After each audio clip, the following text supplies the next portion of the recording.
అనుదినమన్న శ్రోతలకు మన ప్రభువును రక్షకుడై ఉన్న యేసుక్రీస్తు యొక్క సరిసాటి లేని మహా గొప్ప పరిశుద్ధమైన నామం నందు శుభములు. నేడు 2026 సంవత్సరము మార్చి మాసము 16వ తారీఖు సోమవారం నాటి ధ్యానాంశము.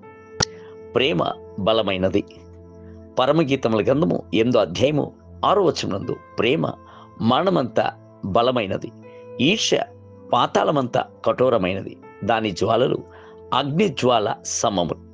లోకమునందు గల సమస్త ఆయుధముల కంటేను ప్రేమయే బలమైనది. ప్రేమ చేత బలవంతము చేయబడి తల్లి తన పిల్లల కొరకు ఎట్టి త్యాగమునైనను చేయుటకు సంసిద్ధురాలై ఉండును. ప్రేమ చేత బలవంతము చేయబడి యవ్వన దంపతులు ఒకరికొకరు పట్టు విడిచిపెట్టుచు పలు త్యాగములను చేయుచున్నారు. ఒక మనుషుని యొక్క సమస్త గుణాతిశయముల యందును ప్రేమయే శ్రేష్టమైనది. క్రీస్తు యొక్క ప్రేమను మనము ధ్యానించుచున్నప్పుడెల్లను అది గొప్ప త్యాగపూరితమైన ప్రేమ అను సంగతిని గ్రహించుచున్నాము. ఆయన పరలోకమును విడిచి భూమికి దిగి వచ్చుట ఎంత గొప్ప త్యాగము! ఆయన ఎంతగానో త్యాగము చేసి భారమైన సిలువను మన కొరకు మోసాను. ఆయన ఎంతగానో త్యాగము చేసి ఆయనకు చివరి బొట్టు రక్తమును కూడా మన కొరకు చిందించి ఇచ్చెను.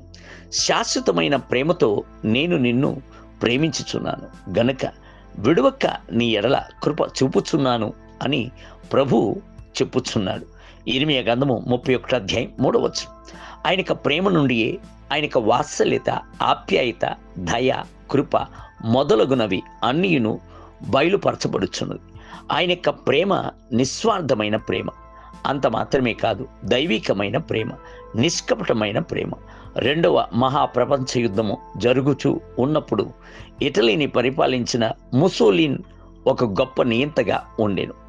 ఆయన యొక్క వీర సాహస కృత్యములచే ఆకర్షింపబడ్డ ఒక యవ్వన చిన్నది ఆయనను అమితముగా ప్రేమించి ఎన్నో త్యాగము చేసి చివరకు వివాహము చేసుకుంది.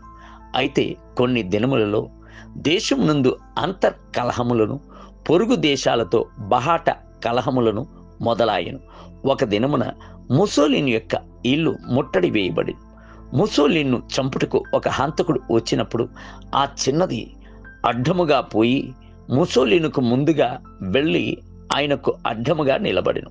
కావాలంటే నన్ను చంపివేయుడి, ఆయనను చంపకుడి అని విలపించెను. ఆ హంతకుడు జాలి కనికరము చూపించలేదు. ఆ చిన్నదాని యొక్క ప్రేమను లెక్క చేయలేదు. ఆ హంతకుని యొక్క తుపాకీలో నుండి బయటకు వచ్చిన తోట ఆ యవ్వన చిన్నదానిలోనికి చొచ్చుకుని వెళ్ళి ఆమె ప్రాణాన్ని నిలిపివేశాను. అయితే ఆమె యొక్క ప్రేమను ఎన్నడూ నిలిపివేయలేకపోయాను. ముసోలిన్ను హత్తుకున్నట్టుగానే ఆమె మరణించాను. నేడు కూడాను ఆమె యొక్క త్యాగపూరితమైన ప్రేమను గొప్ప ఔన్నత్యముతో జ్ఞాపకము చేయబడుచున్నది. ప్రభు పాపములో నుండి, శాపములో నుండి మిమ్ములను తప్పించుటకును మీపై రావలసిన శిక్షను తనపై వేసుకొనెను. మీకు ఆశ్రయమును కేడమునాయను. మీపై రావలసిన శిక్షను తనపై వేసుకుంటే ఎంత గొప్ప త్యాగము! దేవుని బిడ్డలారా, ప్రభు యొక్క ప్రేమ మిమ్ములను కాపాడుచున్న ప్రేమ అను సంగతిని మర్చిపోకుడి. నీటి ధ్యానమునకై నీవు జలముల్లో బడి దాటునప్పుడు నేను నీకు తోడైయుందును. నీవు నదుల్లో బడి వెళ్ళునప్పుడు అవి నీ మీద పొర్లిపారవు. నీవు అగ్ని మధ్యను నడుచుచున్నప్పుడు కాలిపోవు, జ్వాలలు నిన్ను కాల్చజాలవు. యెషయా గ్రంథము 43వ అధ్యాయం 2వ వచనం.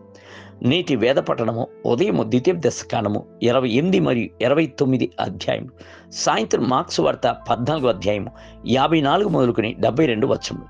ప్రభువు మిమ్ములను దీవించునుగాక. ఆమేన్.